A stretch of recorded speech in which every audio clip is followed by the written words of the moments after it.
அனைவருக்கும் வணக்கம். பஞ்சமி பூஜை செய்பவர்கள் திங்கட்கிழமை காலையில் பிரம்ம முகூர்த்த நேரத்துலையோ அல்லது ஞாயிற்றுக்கிழமை காலையில் கூட நீங்கள் செய்யலாம். பிரம்ம முகூர்த்த நேரத்துலையோ இதை நீங்கள் வராகமன் பதத்தில் செய்து பாருங்கள். நிச்சயமாக உங்களுக்கு நல்லதே நடக்கும். நீங்கள் எந்த வேண்டுதலுக்காக இது செய்கிறீங்களோ அது அப்படியே நடக்கும். அதற்கு நமக்கு என்ன தேவை அப்படின்னா, ஒரு தாம்பூலத்தட்டோ அல்லது ஒரு இலையோ நீங்கள் எடுத்துக்கலாம். ஒரு வெற்றிலை கூட நீங்கள் எடுத்துக்கலாம். எடுத்துகிட்டு அதில் கல்லுப்பை நல்லா பரப்பிக்கோங்க. பரப்பிட்டு அதில் உங்களுக்கு என்ன வேண்டுமோ அந்த கல்லுப்புலே நீங்கள் மோதிர விரலால் நீங்கள் எழுதணும். நீங்கள் இப்போ பணம் தேவை அப்படின்னா பணம் அப்படிங்கிறது எழுதலாம். இல்லை எவ்வளோ பணம் தேவையோ 1,00,000 அப்படிங்கிறது நீங்கள் கல்லுப்பில் எழுதணும். அதே போல் வேறு ஏதாவது ஒரு வேண்டுதல் இருக்குது அப்படின்னா கூட அது சுருக்கமாக நீங்கள் எழுதலாம். இப்போ கணவன் மனைவி பிரச்சனை இருக்குது அப்படின்னா ஒற்றுமை அப்படிங்கிறத நீங்கள் எழுதினா போதும். இந்த மாதிரி நீங்கள் சிம்பிளாக ஏதேனும் ஒரு வார்த்தை வர்றது போல் மட்டும் நீங்கள் எழுதினா போதும். எழுதிட்டு ஒரு பேப்பரை எடுத்துக்கோங்க. இது வராகியம்மன் படம் இருக்குது அப்படின்னா படத்திற்கு முன்னாடி இது பண்ணுங்க. படம் இல்லை அப்படின்னா இதை நீங்கள் செய்து மகாலட்சுமி தாயார் படத்திற்கு முன்னாடி நீங்கள் இல்லைன்னா அம்மன் படத்திற்கு முன்னாடி நீங்கள் இதை வைக்கலாம். அல்லது காமாட்சியம்மன் விளக்கு பக்கத்தில் கூட இதை வைக்கலாம். அடுத்து பார்த்தீங்கன்னா ஒரு பேப்பரை எடுத்துக்கோங்க. ப்ளூ பென்னாலேயோ எழுதலாம், க்ரீன் பென்னாலேயோ எழுதலாம்.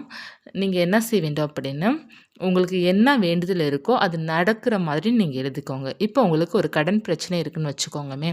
இப்போ 1,00,000 கடன் இருக்குது அப்படின்னா, என்னுடைய கடன் அடைந்து கொண்டே இருக்கின்றது அப்படிங்கிற மாதிரி எழுதிக்கோங்க. இல்லைன்னா நான் கடன் அடைச்சிட்டே இருக்கிறேன், இல்லைன்னா எனக்கு கடன் குறைஞ்சிட்டே இருக்குது அப்படிங்கிற மாதிரி எழுதிக்கலாம். அல்லது உங்களுக்கு எவ்வளோ பணம் தேவையோ அந்த கடனோட பணத்தை நீங்கள் எழுதலாம். என்ன தேவையோ அது ஒரு நோட்டில் நம்ம எழுதணும்.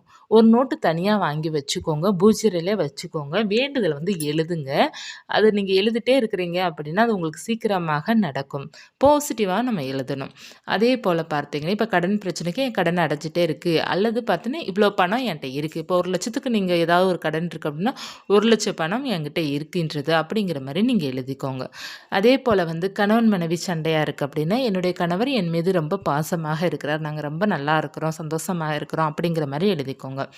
அதே போல் பிள்ளைங்க சரியாக படிக்கலை அப்படின்னா என் பிள்ளைங்க நல்லா படிக்கிறாங்க அப்படிங்கிற மாதிரி எழுதிக்கோங்க. பிள்ளைங்க சொல் பேச்சு கேட்கவே மாட்டேங்குது அப்படின்னா என்னுடைய பசங்க நல்லா சொல் பேச்சு கேட்குறாங்க அப்படிங்கிறத அவங்களுடைய நேம் போட்டு நீங்கள் எழுதிக்கலாம்.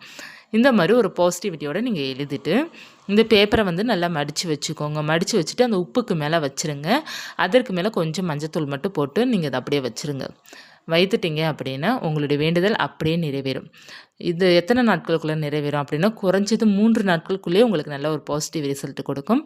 இந்த உப்பு எப்போ கொஞ்சம் டஸ்ட் ஆகுதோ அப்போ வரை பூஜையிலே இருக்கட்டும். அதற்கப்புறம் அதை எடுத்து நீங்கள் கால்படாத இடத்துல அல்லது தண்ணீரில் கரைச்சோ நீங்கள் விட்டுறலாம். இந்த பேப்பரை எடுத்து நீங்கள் என்ன செய்ய வேண்டும் அப்படின்னா, உங்களுடைய வேண்டுதல் நடந்த பிறகு பூஜை குப்பையிலோட நம்ம பூக்கள் காய்ந்த பூக்களாக இருக்கும் பார்த்தீங்களா, அதில் போட்டு கூட நீங்கள் குப்பையில் போட்டுடலாம். இல்லை அப்படின்னா ஓடும் தண்ணீர் இருக்குன்னா ஓடும் தண்ணீரில் இந்த பேப்பரை விட்டுறலாம். இந்த மாதிரி நீங்கள் செய்துக்கோங்க. நினைத்தது நினைத்தபடி நடக்கும். இது எப்போது செய்யும்போது நமக்கு நடக்கும் அப்படின்னா, பிரம்ம முகூர்த்த நேரத்தில் நீங்கள் செய்யும்போது நடக்கும். நீங்கள் வராகியம்மனுக்கோ அல்லது வீட்டில் குத்து விளக்கு காமாட்சியம்மன் விளக்கு வச்சுப்பீங்க பார்த்தீங்களா, அந்த விளக்கு ஏற்றி வைத்துட்டு இதை நீங்கள் செய்து பாருங்கள். 100% உங்களுக்கு நல்ல மாற்றங்கள் இருக்கும்.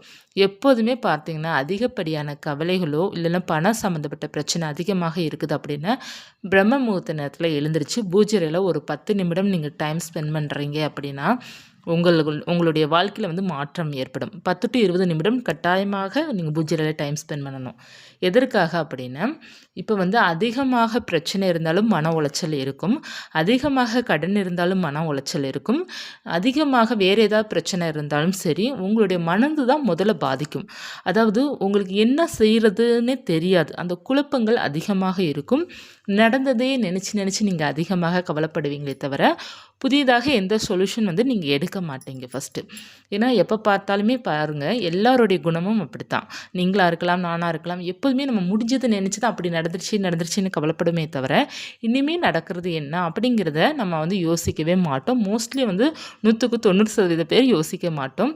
ரொம்ப நாட்கள் கழித்து தான் அதற்கான சொல்யூஷனே தேடுமே தவிர, ஆரம்பத்தில் ஒன்று நடந்துருச்சு அப்படின்னா அதை நினச்சி அழுகிறதும் சரி, அதை நினச்சி கவலைப்படுறதும் சரி, அந்த மன உளைச்சலுக்கு அதிகமாக ஆளாகிறது பெண்கள் தான். அப்போது நமக்கு எங்கே அந்த ஒரு சப்போர்ட், ஒரு குட் வைப் கிடைக்குது அப்படின்னா நமக்கு சாமி கிட்ட தான் இருந்தால் கிடைக்கும்.